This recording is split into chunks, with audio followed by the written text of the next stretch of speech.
The 63-year-old murder victim's body was discovered in the bedroom of her Queen Anne Hill home. Police say the killer bludgeoned her with the axe and stabbed her with scissors. Queen Anne Hill would remain terrorized for another 3 months. June 17th, a man was discovered inside a house here on Prospect Street. He had a knife. He used it to attack one of the residents inside. A house on Queen Anne Hill was again the target in July.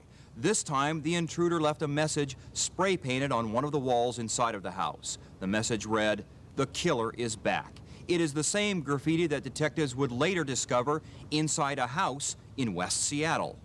The suspect tried to break into this woman's Queen Anne apartment by coming through the living room window. What he hadn't anticipated is that she was sleeping on the sofa, her camera and other family members close by. At that time, I said, "Get out of here." So I grabbed the camera, which is this, and handed it to Randy, turned on the flash, because it takes a minute to get going, and said, "Randy, go get a picture." My first thoughts when I saw him on the front porch and after he had gone out of the window, I says, "Randy, get a photograph of this guy because the Queen Anne axe murderer is still out on the loose and they don't have anything on the guy."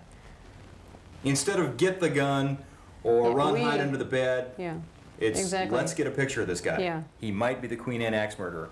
Exactly. The man accused of the savage Queen Anne axe murder allowed himself to be photographed in court for the first time as attorneys and a defense psychologist argued his mental capacity.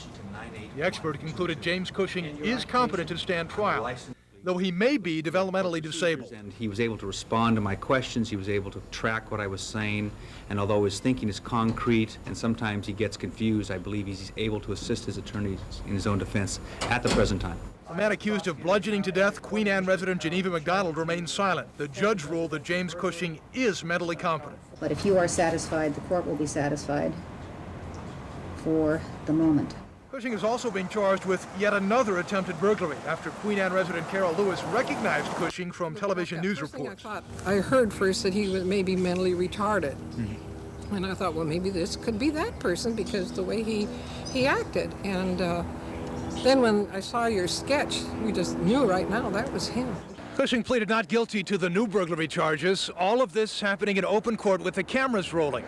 Defense attorneys hint that allowing Cushing's face to be photographed in court may be part of a strategy designed to try and provoke sympathy. In the words of one defense attorney, it may be helpful if people see Cushing as he is, a pathetic, saddened defendant, unquote. Well, he had reported hearing voices, and he reported he just seemed confused and otherwise not well organized at times.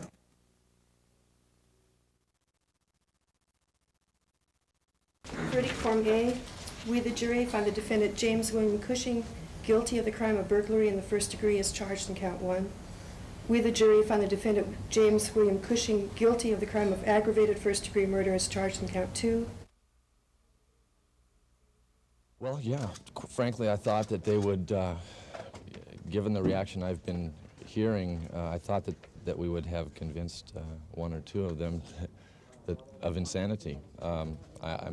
I am a little surprised. I thought it was a closer case than what the jury apparently felt. The law is very clear. It's not enough to be mentally ill. It's not enough to be disturbed. It's not enough to be retarded. You must be so removed at the time you're committing the crimes that you don't know you're doing wrong. This man, every step along the way, showed that he did have that knowledge.